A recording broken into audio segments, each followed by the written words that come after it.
Testing. Yeah, mine's working. All right, guys, so welcome back. If you missed the last episode, I'm going to already throw a little bloop up top where I would highly recommend you start with that first episode and then come to this one. There is a lot of information here, a lot to go through. So again, I recommend you guys start at part 1 and then come right back here and listen to the rest, because we're about to fill you guys on everything else remaining on Epic Universe. To give you a high-level overall of what we did discuss in that episode, though, Epic Universe, 2 miles south of the current Universal Orlando property. It's going to have 4 highly immersive themed lands, plus a central hub. Think a Main Street type area, but obviously a little more elaborate and bigger here at Epic Universe. And everything is separated into these individual unique worlds that are almost like portal entries, where it's almost like a one in, one out type of situation where the worlds themselves aren't intertwined and connected with each other. You can only get to them from the hub. Those worlds, of course, being Super Nintendo World, Universal's Classic Monsters, a Potter World, and How to Train Your Dragon. And in the last episode, we talked about the main hub, we talked about Super Nintendo World, and now... Yes, I think a lot of people, this is probably what they're most excited for. And part of it is, this is like a wild card land. I think it's what we're most unsure of. A lot of what's going to go into it, how it's going to be themed. One of the things we finally feel like we pinned down, but this land is not Transylvania. It's not Frankenstein Village. It is its own thing. It's its own new land that is just a village that happened to have once been infested with monsters. It is a place that we're visiting that in the past, maybe 100 years ago, there used to be monsters here in one place. That way they've kind of narratively worked in all the monsters into one monster land. The cool thing about Monsters too, and I know we've said it has a lot of hype, especially within the diehard theme park community.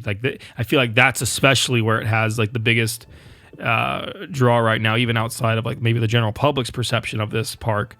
It feels to me almost one of the first times that Universal has fleshed out a full world for a property of their own, maybe outside of Jurassic Park. I don't know how many times they've done this. Usually it's if you really think about it. Oh yeah. And at its core, this is as universal as it gets. This is Universal through and through. This is Universal at its core, and now it gets a fully fleshed out, immersive, themed land to the scale that we're used to versus a one-off attraction. That we've seen from Universal specific IPs. Right. And even when they have in recent years built immersive lands off of their own IP, it's still been through the cartoon companies like DreamWorks Animation or Illumination, like Minions Park and the Asian countries, or even Kung Fu Panda Land of Awesomeness now in Beijing. But they're still that's a DreamWorks property. This is quintessential Universal Pictures, Universal Studios. Yep. This saved the company back in the 30s. From financial ruin. So they owe everything to the monsters. So to see them, you're right. Jurassic Park is the only thing that ever gets a land that's not a third party of some sort. Incredible to see. It's kind of, I guess this influx of fully immersive themed lands, you could argue kind of in Universal's company almost began with Islands of Adventure. It's just exciting to see. And I'm curious how much love they give to it because of that. If they know hey, this is our bread and butter property. This is us. We got to go all out. We got to show people how we do it with our own property. It's funny you mentioned that too, because this was originally one of the competing concepts where in Islands of Adventure where Lost Continent went. They were originally thinking Universal Monsters would get its own land, but they wanted to hype up the adventure elements. So instead of spooky, they went with the Lost Continent. But they were even going to do a Van Helsing ride before they got the Potter property.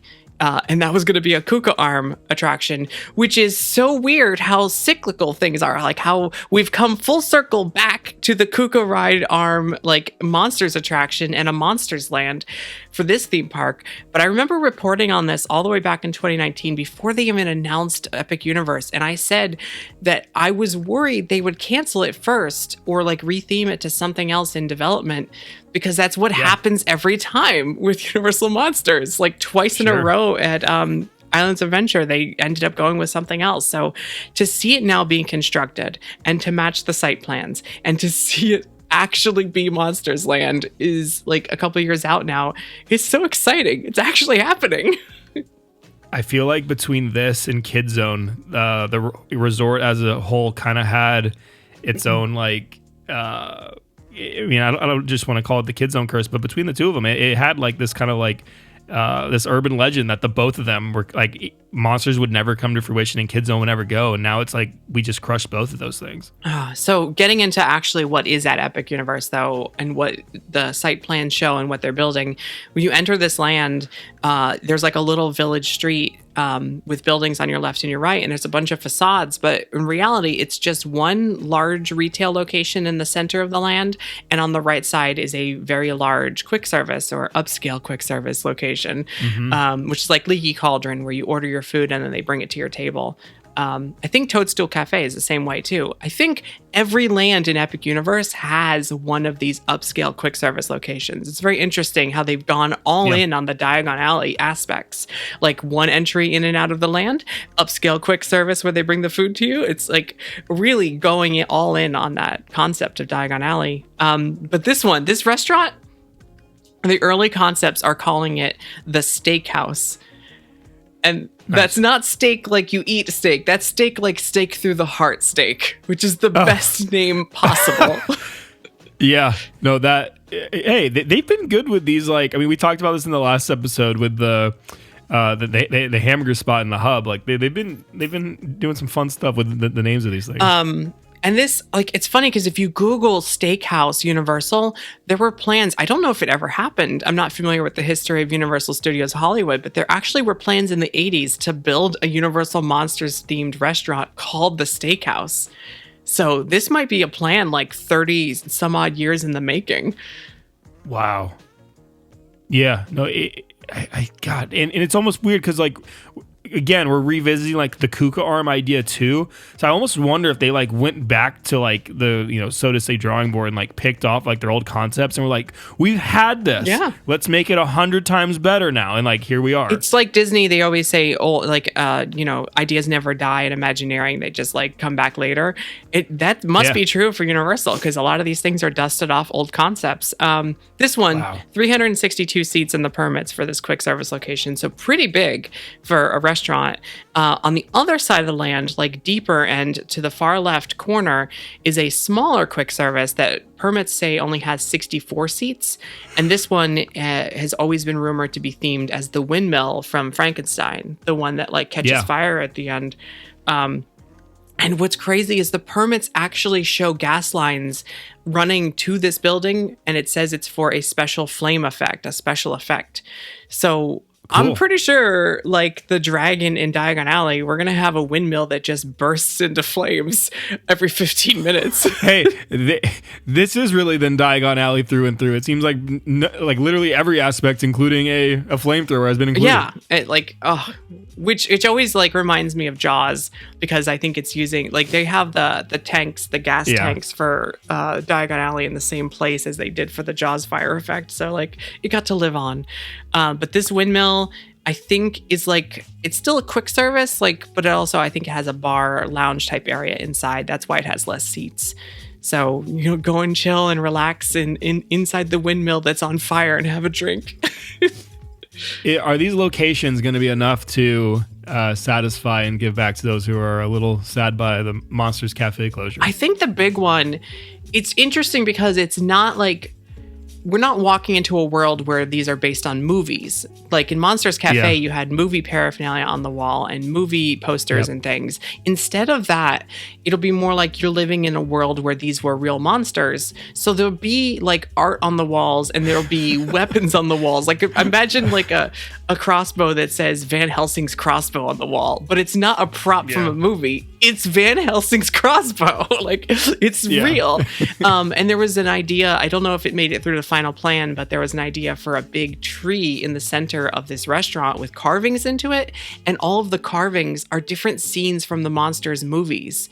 But it's in the world that we're in, it's stuff that really happened in this town. So it's a way to incorporate movie clips essentially into the land, but it's real.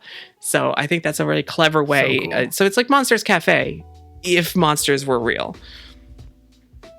I know some people will have something to say about this in terms of what I'm about to say, but revisiting this idea, revisiting something like a Kuka dark ride, which we're about to get into for, the main attraction, you would have to assume that we're going to get something even more grand and better that we would have got back then, with everything that's been learned, technology that's been developed today. And like I said, I know some people may argue and say like some of the like more classic attractions have a little more charm and things like that. But, I think at this point, if you're a Monsters fan, you should be excited that you're probably getting it at this point in time versus now. I'm going to put it out there maybe, but I'm excited for a updated Kuka Monsters attraction. It's strange to think, but the failed Dark Universe film series, like the interconnected film universe, the fact that it failed may actually help here because it's not going to be like modern takes on the monsters. It's going to be the classic monsters. They might be a little bit more terrifying because it's done with like today's special effects, but it is based on the original concepts, and there's something like maybe good about that. Like if you did a ride based on the failed Van Helsing movie from a decade ago or whatever, like it wouldn't have like last through time the way that the original black and white films do. So I'm kind of looking forward to the idea of walking into the world of the classic monsters, but as told through a new story, which is what we're expecting for this ride. If you're looking at construction right now, there is a massive facade that looks like a big giant manor, like a chateau. I don't dare call it a castle because it is not a castle, but it is a very large manor. And the fact that this will be looming in the back of the land and we enter this giant manor, but then if you zoom out on these construction photos, the structure, the ride building itself is massive. Like it's exactly like Forbidden Journey. So instead of a little castle on a hilltop on a rocks, this is a manor that goes all the way down to the ground level. Like it is a full scale giant mansion. This isn't like a haunted mansion type, forced perspective thing. This is a huge thing. And then there's a huge ride building behind it. And we will cross a bridge through like over a moat to get to this building. And this is like, I've been calling it Frankenstein's Manor because I think the load area is in Frankenstein's laboratory, but I'm still not even sure if that is like Dr. Frankenstein's Manor or just some old building that is inhabited by someone who's restarting Dr. Frankenstein's research or something. We don't know the story details, but we do know that, or we do believe still that this will be a Kuka armed dark ride like Harry Potter and the Forbidden Journey. There'll be a couple big differences, though. The first one is this one supposedly has a round load platform. Like the other one, like Harry Potter ride is like they're moving straight. They're on a moving walkway and it's straight and you just like walk on, like Haunted Mansion style. This one is this very large turning platform, which would be similar more to the Yoshi ride. I think like some of the water raft rides. Like does Popeye have it? Popeye has a big round, like a moving... Popeyes and I think on a much smaller level, Spaceship Earth too, right? Yeah, on a much smaller level, Spaceship Earth. Yes, exactly. So that's very different. And there's a patent for this loading area where, like, if someone's taking too long to get off the ride, instead of sending the ride vehicle back through again, it can go around the circle again and be taken off without having to stop the ride. There'll still be a stationary loading area, just like Forbidden Journey has too. But it's just very interesting imagining going upstairs, entering this manor and going up the giant staircase, a portrait of Dr. Frankenstein on the wall, and you go into the laboratory and someone has restarted his research or whatever and supposedly brings back all the monsters. And I don't care how hokey that sounds. It is the greatest ride concept in history that like we're going into Frankenstein's lab and someone has restarted and not just Frankenstein's back to life, all of them. So a best of style attraction? Yeah, and like in my mind, it's like everyone gets a scene. Like, I don't know how it actually is going to play out, but in my brain, like you get like a Frankenstein is alive. It's a live scene. You get a Dracula like flies in as a projected bat and then turns into a real Dracula in front of you, or a coffin opens up. Like everyone gets a little introduction and then they just full on chase you for the whole rest of the ride together. Or they start fighting each other. Who knows? That happens a lot in the movies too. That is true. There is something also oddly familiar about a best of Kuka style attraction entering through a moderately looking castle type structure. Yes. None of this sounds familiar. The biggest change from this and Forbidden Journey is that it will not have the entire screen segments that Forbidden Journey has. Forbidden Journey quickly ushers you into a screen carousel for a full, 30-something seconds? 3 different times on that ride. And this one, going by construction, going by site plans, doesn't have those moments. Okay, so let's think about that. Imagine the observatory, straight to the bridge, straight to the forest without the domes, right? Like, obviously, this is going to have much better, I would assume, transitioning than that because, there's a dome scene in the Potter ride that I just mentioned. But imagine an attraction with only elements such as those. And do you think they can pull off a thrilling and fun enough attraction doing just that? I mean, obviously you would assume yes, but the space that those take up, because there's like 5 or 6 screens circling in a circle and you travel nearly the entire circle and then split away. Instead of having that, imagine a whole scene that's that size. It would be twice as big as most of the scenes, because most of the scenes are skinny on Forbidden Journey that are practical. So instead of a skinny scene, maybe you enter into a larger space, like a whole space that feels big, like Haunted Mansion big. Earlier plans for this had a shared space where you would actually pass through a scene multiple times in the center of the ride. And I don't know if they kept that or not, but site plans and construction seems to look like it's not happening anymore. But the idea that you can play with space a little bit without these carousels and have, like, you enter into a space and, like, I guess the Whomping Willow is actually a large space. It's just filled with a giant tree. But imagine entering into a scene and it seems like it goes on well into the distance. And that's not to say there won't be screens on it. I imagine there will be screen elements. I just don't think it's not going to be like where you go literally have a dome that's your own little mini projector simulator ride. It's more like you enter a big scene and there's a screen in the background or there's a screen element.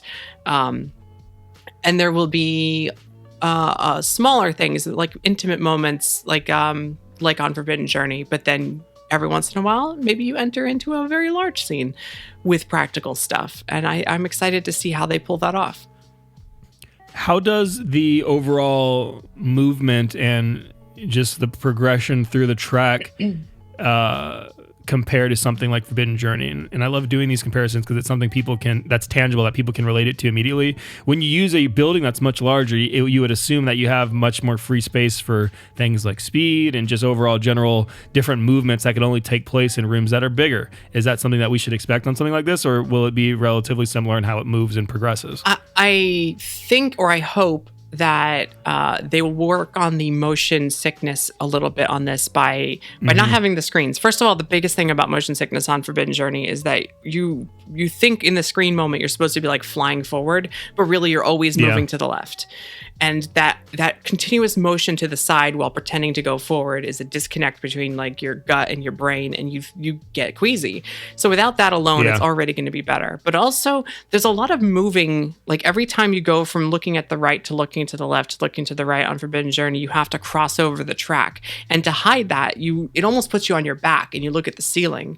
So like you have to we can't let you see the track when we move you from left to right to left to right. And it happens a lot on that ride. And I think on this one, they have an opportunity to do like a good quarter of the ride all facing the left, and then a good quarter of the ride all facing the right, and then another quarter all facing the left. And by only switching over a couple times throughout the ride, or a few times throughout the ride, instead of 12 or 15 times, that not only will help cut down on the motion sickness, but also like stop taking you out of the moment. Where like, you know, there's flipping back and forth and back and forth and back and forth. What if we looked forward every once in a while? Wouldn't that be novel? Instead of side and then swoosh and side and swoosh, maybe separate the ride vehicles just slightly more. I know the capacity would be decreased, but think of the ability now to open up spaces and not have, like, because if you look out to the side on Forbidden Journey, you're going to see the ride vehicle 15 feet next to you. So maybe you split it up just a little bit. And that's a big difference from this ride too, is that you're not sitting in benches where your peripheral is blocked, because without these screen moments, like they kind of want you to be able to see to your left and right a little bit. It reminds me of Jurassic World Adventure at Universal Beijing. They kind of took away the big doors that block your view on Spider-Man and Transformers, so you can look to the left and right a little bit because you're not in like these isolated moments. So there's a good opportunity here to have a more, dare I say, haunted mansion type attraction where you can look around. Getting into more, I guess, intricate details, do we know anything in terms of like scene specificity or things to expect in the queue? I mean, when I hear about a monsters attraction, my head immediately goes to like, okay, in the queue, is there going to be things like we got with Skull Island? Like, are there going to be little peepholes potentially with some scare actors throughout the queue? Even something like in the attraction, are there going to be jump scares? Like, do we know anything like that? I haven't heard anything about that from like actual substantial rumors. I've heard guesses about that. I think it's more of like a haunted mansion, like an impending doom feeling, like just a feeling of glum.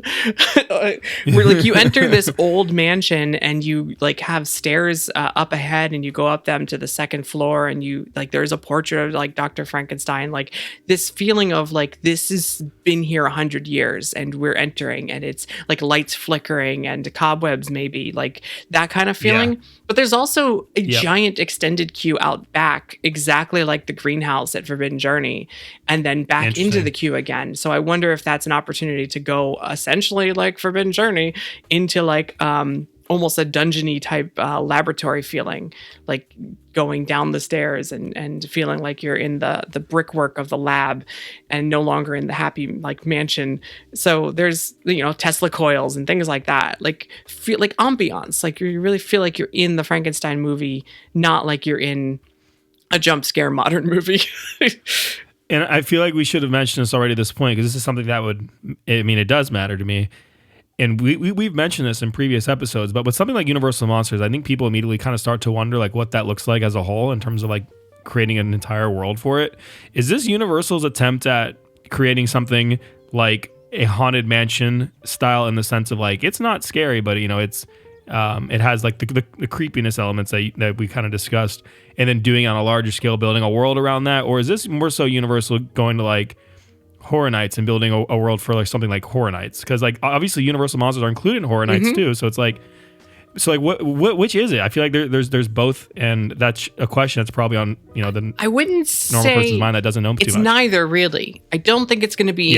It's not going to have the funny elements the way that Haunted Mansion is. It's not going to have the jump scare elements the way that Halloween Horror Nights does. It's going to be more like the old movies where there's a impending doom, a gloom, a sadness to it almost, but because it is Universal and because this is a major e-ticket attraction, I'd also expect a level of adventure and like almost like Mummy 1999, 2000, whatever that, like a level of adventure to it that you wouldn't necessarily find in the old movies, and a level of danger that you won't find at Disney.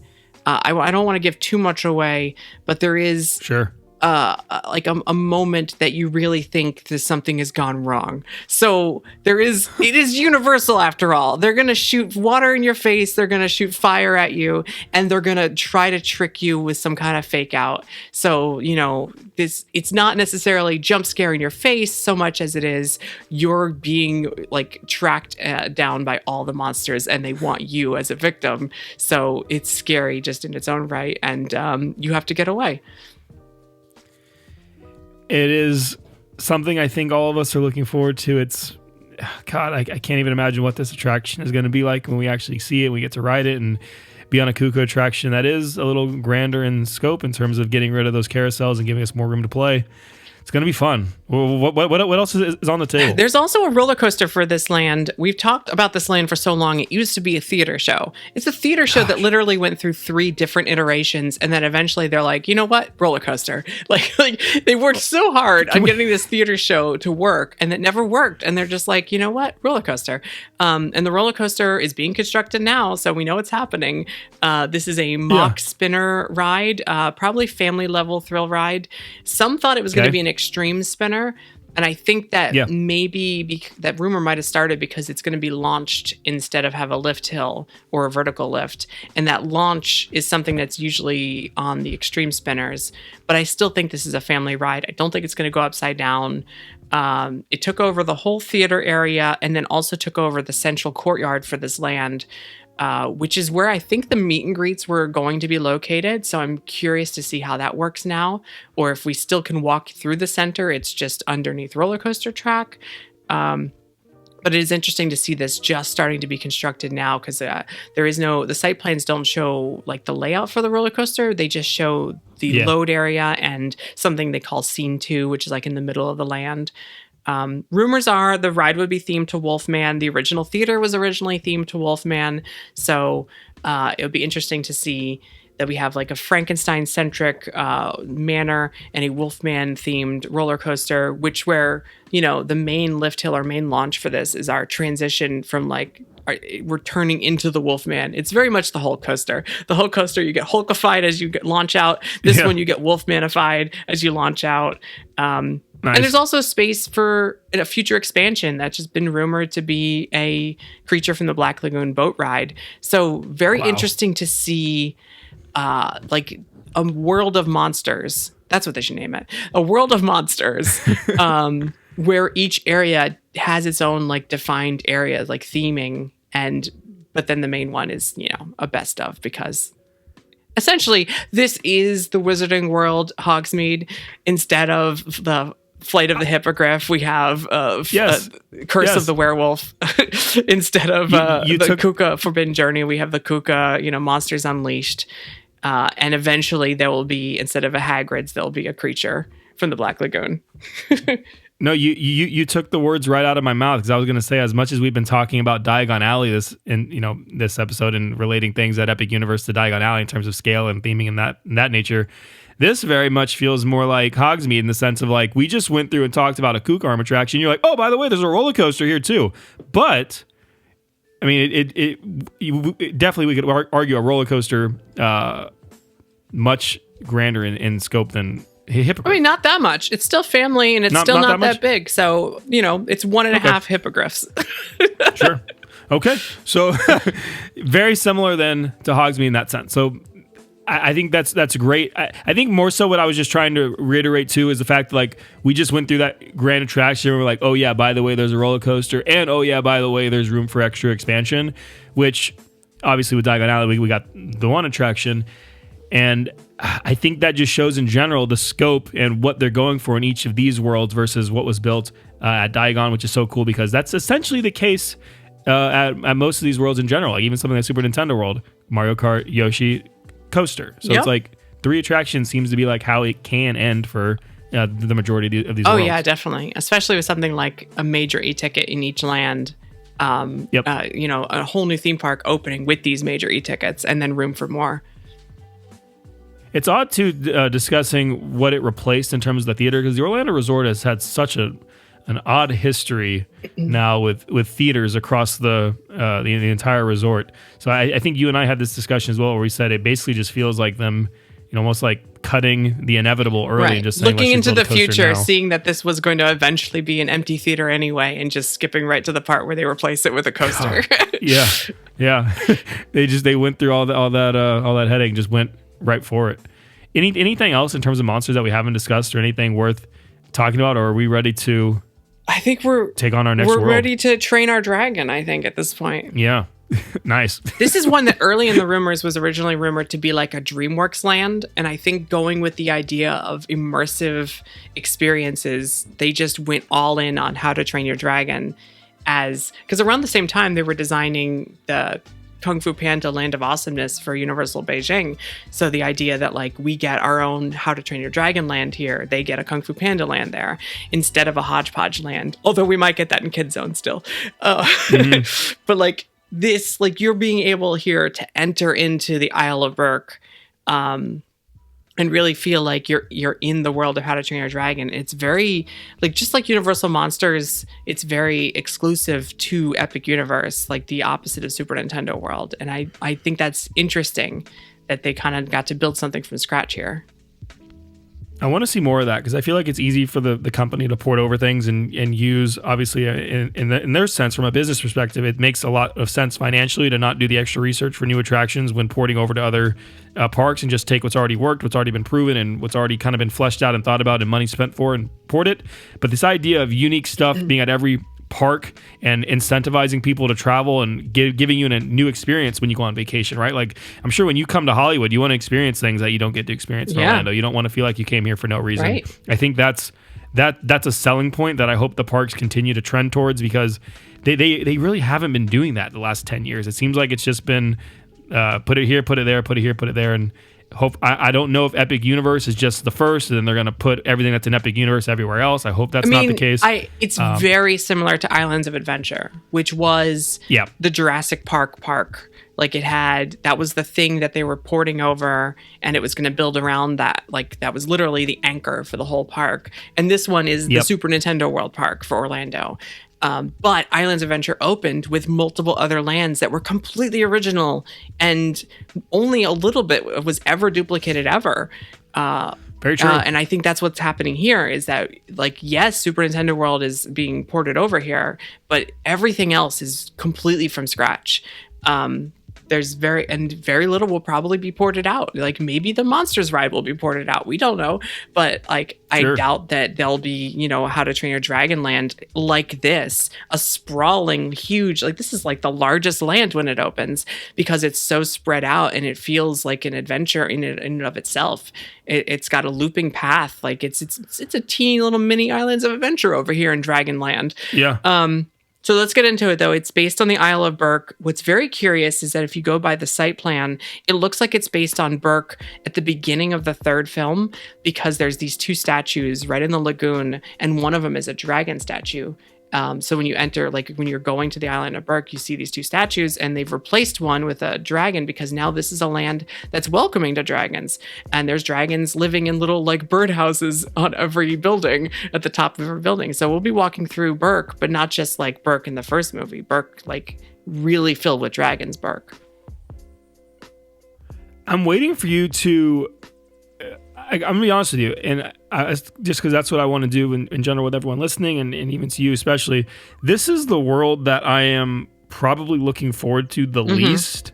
So I'm waiting for you to talk this up throughout the rest of this segment and tell me why I need to look forward to this world, what they need to look forward to, and like am I right in kind of feeling this way? That's like it's like the afterthought land compared to everything else, of course. Or in your opinion, does it hold its own weight? There's a few things here that I really like just even standing at this entrance and these this giant lagoon ahead of you and these two statues. There are gas lines leading to the statues that say they're for a flame effect, and I get the feeling that like this land is going to feel massive and epic in a way that a lot of the other ones will feel cramped and small. Like whether you're in city streets at Wizarding World or you're in an old decrepit village in the Monsters, or a very colorful and stacked like Mario Land, this one is a sprawling like Viking village. This is an old-timey Viking land with torches on all the doorsteps and dragons in all the windows. Like, this is a very different kind of world, like aesthetically, than everything else in this park. So it'll be like it'll almost be refreshing, like walking into something that's not just a city street. So and also it'll be adventurous. Like, it'll have a roller coaster right ahead of you when you walk in, like skating across the lagoon and then popping under a bridge and under the lagoon like the Hulk coaster does. So there's like a lot of kinetic energy. Like, literally, you look to your right, there's kids riding on Viking boats. You look to your left and there's a giant play area, and you look ahead and there's a giant roller coaster, and you look deeper and there's these like Skyfly rides. It's like Tomorrowland and Disneyland. There's kinetic energy everywhere with every form of like transportation in a way that you don't get in some lands and theme park areas, where this is not like we're an adventure land where you're going to explore. This is like bombardment with adventure as soon as you enter. Yeah, I mean, I feel like it's like the epitome of just like fun. It feels like fun when you walk in and you see like all those elements just like happening. It's like it has a totally different feeling. I like the sprawling nature of it that you kind of mentioned, in the sense of like it's going to feel a little more wide. It's going to feel like you're in a more kind of like laid out landscape of a world versus kind of being clustered and having things like almost like going up. This one feels like it goes out. If you look in the far distance, slightly to the right, you will see cliffs and forced perspective for the Great Hall. Wow. And I'm hoping or imagining that it would be like Pandora, where the back of the land, the show building, is hidden by these cliffs. And it looks like the mountains keep going. I'm hoping it's something like that. And I think that's something people are not realizing, that this giant restaurant at the back, like of the land from when you're standing when you enter, is also a cliff face. It's hidden in view from the official concept art. It's on the other side of the restaurant facing the entrance to this land. So you're not really seeing it. So like there's a backdrop of like it goes on forever behind this land that you're not really getting from the concept art. But yeah, also when you enter, you go to the left and there's this massive play area, and I'm already in love with this land because it looks like Camp Jurassic. And Camp Jurassic is my favorite play area. It is a big play area. It is a well-themed play area with different dragon like things from the film series, and like even the contraption that Hiccup uses to control Toothless's tail, like is just laid out there so you can explore it and see different things. There's different dragon footprints that you can step on. I mean, it is essentially Camp Jurassic. They've rebuilt it, but in dragon like exploration. And like the roller coaster goes behind it, and behind the play area is more cliff faces. So that way it blocks the view of the dueling roller coaster and the hub. So like, again, this land, it's sprawling and it's spread out, but at the same time, I feel like it's going to feel immersive, like you're locked into the Burke world and don't see the rest of the world outside it, because it still has these backdrops. Let's talk about the Skyfly ride. And that's not something we've never seen before. Like I think even Nickelodeon Universe has an attraction. It's just like, don't they? I think they have a it's like a Teenage Mutant Ninja Turtle ride. Okay. It's basically the exact same ride. Yeah, it's from Gerstlauer, which I misspelled when I wrote down here. It's from Gerstlauer. It's very low capacity. It's like the Dumbo ride, but at an angle, and you can go upside down. It's interesting to me because it's kind of it epitomizes this land and Universal's approach to family friendly, where like Disney would have just done another spinner like the Flying Carpets and Adventureland, or Flying Dumbo, or Triceratops spin, where it's just a spinner. But no, not Universal. This is the Dumbo ride you can fly upside down. So there's a lever, and you can control whether or not you want to waggle back and forth or just full on barrel roll the whole ride. And it's to like prepare you. The whole land here, How to Train Your Dragon, is not about training dragons. It's about you getting trained so that you're ready for your own dragon. So you're training on this for G-forces. Such an appropriate ride system. It's like astronaut training, but for dragons. Yeah. I love it. I can't wait to be on that ride. I think that the spinning aspect of it too is not to be underestimated. Like if you want to spin, you can spin. Yeah, you can get like 20, 30 different rotations if you start early. Every time you're going around, you're going around 4 or 5 times. Like these are some serious barrel rolls. And this one actually is really well themed. It's themed to the dragon racing in the second film.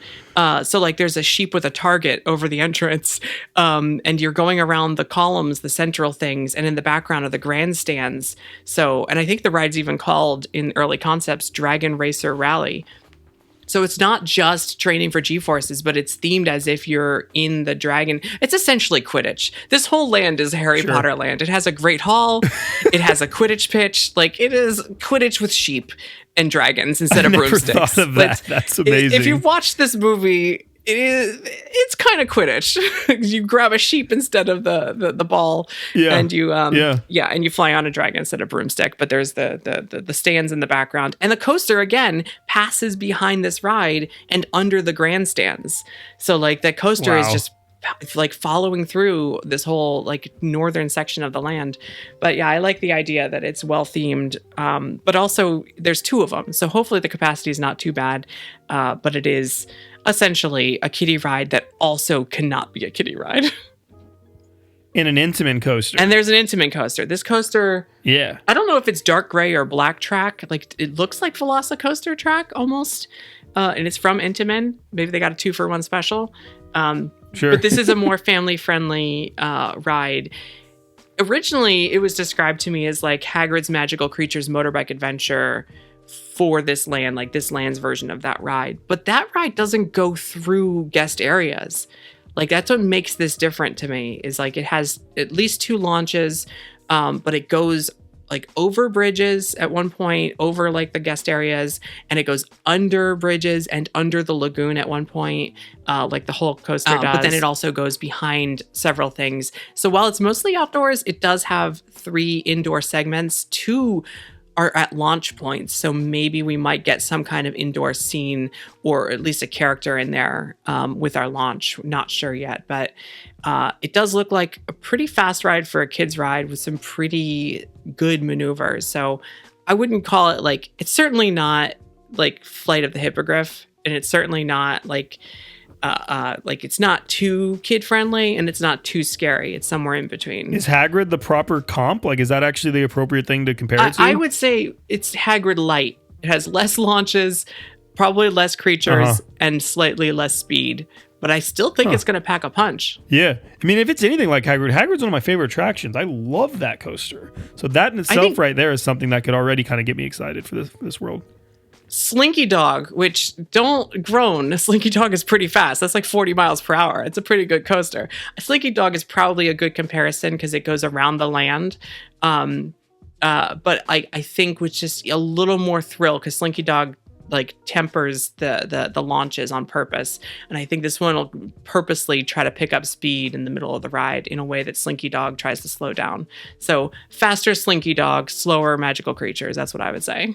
I just like the aspect too that it's going to be like the way that we see Hagrid's kind of operate and intertwine through ruins. Like it's now like that's the land. Right. Now. You get to walk around this. This is part of the kinetic energy of the land. Like it's purposely seen. Oh, and I wanted to mention that it's not. Yeah. You're not riding on a real dragon. I think these are handmade dragons that you're flying around on. Which reminds me a lot of Flight of the Hippogriff because like it's wicker, like it's a wicker basket, like Hagrid sitting there weaving a roller coaster train. And this one, I think that the people of Berk have made this as a training device for us to get used to riding on a dragon. So I don't think it's a real dragon. I can't be 100% sure, but I think it's going to be purposely look like it's made out of like wood and sails and things. Like instead of dragon wings, it has the same kind of sails that Hiccup uses for replacement on Toothless's tail, like that kind of sail. I've never thought about Hippogriff though. How does Hippogriff fit thematically into Potter? It doesn't. It's funny because I've never like questioned that or thought about like why is this a thing? No, that's funny. It's hippogriff training. You're at school with Hagrid. He's teaching you about the hippogriff. Built a roller coaster. And he has a lot of downtime in between classes, and he weaved a wicker roller coaster. What is there to understand? they built a child, kid-friendly roller coaster to help you prepare for hippogriffs. No one's ever questioned it. Just let it go. No. I think we're gonna start something here. So, and I think this is the same thing that the people of Berk have made. There's a lot of contraptions in the How to Train a Dragon film, especially with Hiccup. So I think this fits thematically. Okay. I'm glad this one at least fits a little more. And I think at least having a coaster, like you said, that has like a few launches, like also kind of makes sense in terms of like actually being dragon training. So like, that's cool. Yeah. Yeah. And like the skating across like the top of the water, it'll feel like, that's my favorite part on Cheetah Hunt, where you're like doing the back and forth over the water, and it's like thematically involving the old Rhino Rally water. I think there's a lot of moments like that here where it'll feel like you're flying on a dragon, but like also coming close to the ground and then zooming back up again. So thematically it works. I'm all for it. Again, anything where I feel like I'm flying, I'm happy. I think the entrance is through Hiccup's house too. So it's an excuse to like incorporate places from the films into the rides. There's one more ride. There's an interactive boat ride in the center of the land. This one is like continuing the lagoon, and then there's this Splash Battle interactive boat ride from Mock Rides, which if you've ever done, you stand up on these boats It's slow moving, like with the current through a guided path, and you just crank this water like blaster the whole time. You have this cannon, and you just like crank, and you stand up on the ride, and you shoot other boats, you shoot people on the land, you shoot targets.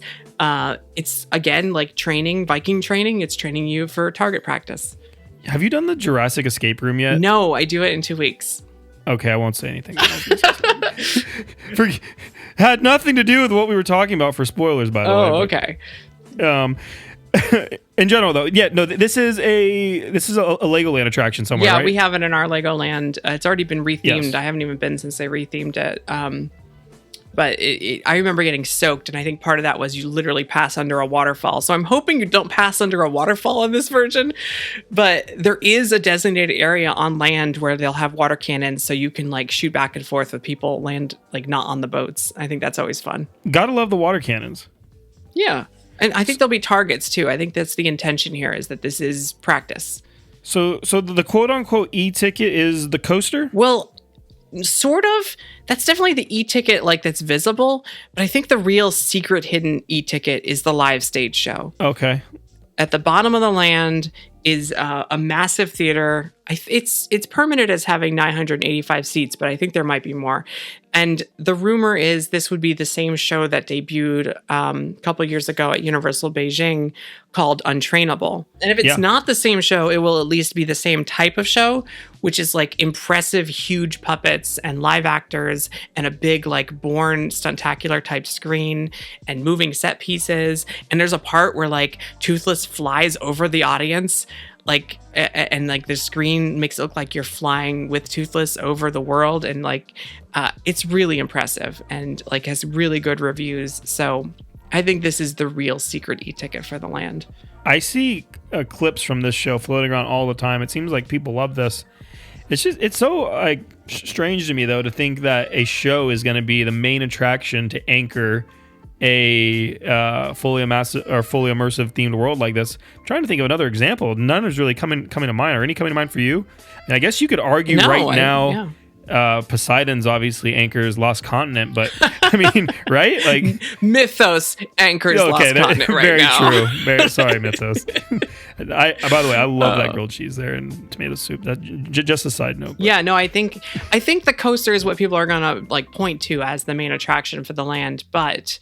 When it comes down to it, the touring live stage show did spectacular, so to speak.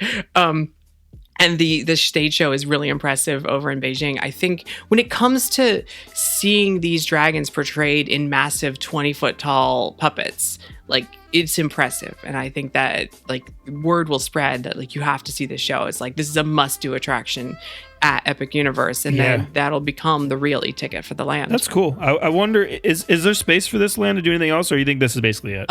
Near the exit for the show are going to be some big stables where you can get in line and meet and greet with multiple dragons and some of the actors from the show. So it's a like designated meet and greet space, which I think most of the lands will have something like this. But this being themed as stables, it's very much like a raptor encounter type situation where you have the heads of different dragons poking out.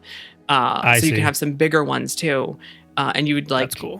Like Princess Fairy Tale Hall, you like get to meet them in order, like one at a time.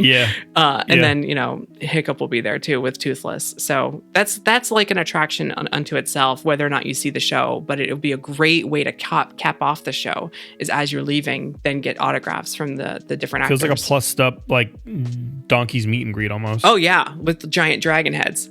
Yeah. That's cool.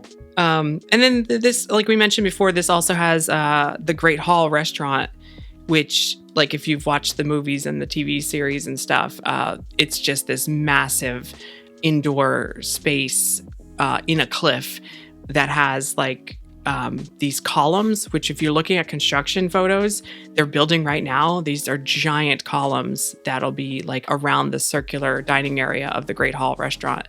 So great place to eat. There'll also be outdoor dining as well, overlooking the boat ride. It's a really big land.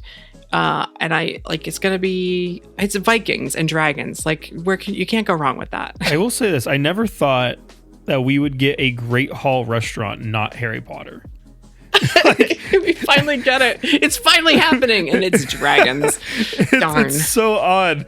Like, it was right there, like, in their face, ready to go for Potter, and we're getting it for dragons. It's so ironic to me, but it's funny too, because the next land we'll talk about next time is the Wizarding World land, which incorporates a lot of the Fantastic Beasts into windows and things.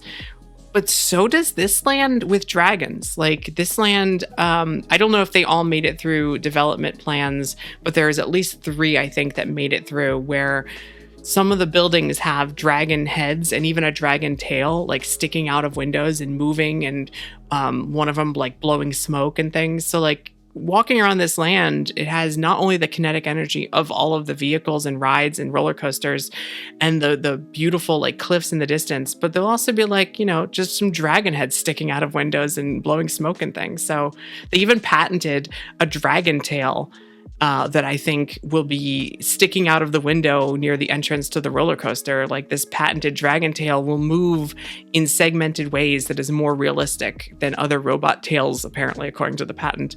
So I'm very intrigued. I just imagine the patent office getting that request. They're like, dragon tail? Okay, let me read. Stamped, approved, dragon tail, sure. Somebody's done it. Somebody's built a dragon tail. It's just the tail. I don't know why you don't want to design the rest, but okay. And then there's a rumor there'll be a dragon tail sticking out of one of the windows. Like, oh, that makes sense. Yeah.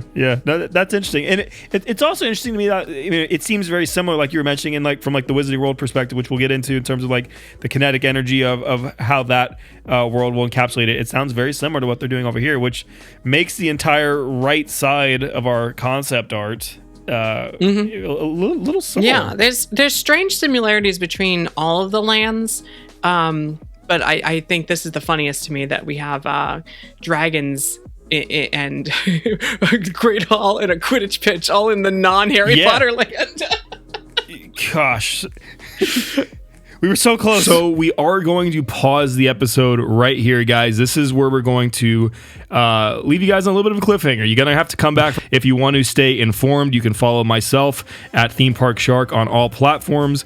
You can also text me. Yes, I have a text message service where you guys can text me, and I can let you guys know about the video immediately when it's ready. That's 661-402-9997. You can also follow Alicia Stella on Twitter. She is exactly that, Alicia Stella, ALICIA, Stella, STELLA. And we'll catch you guys in the next episode. There's a lot to talk about, so don't miss it. And we'll see you guys in our 2-parter here on the next one for Epic Universe.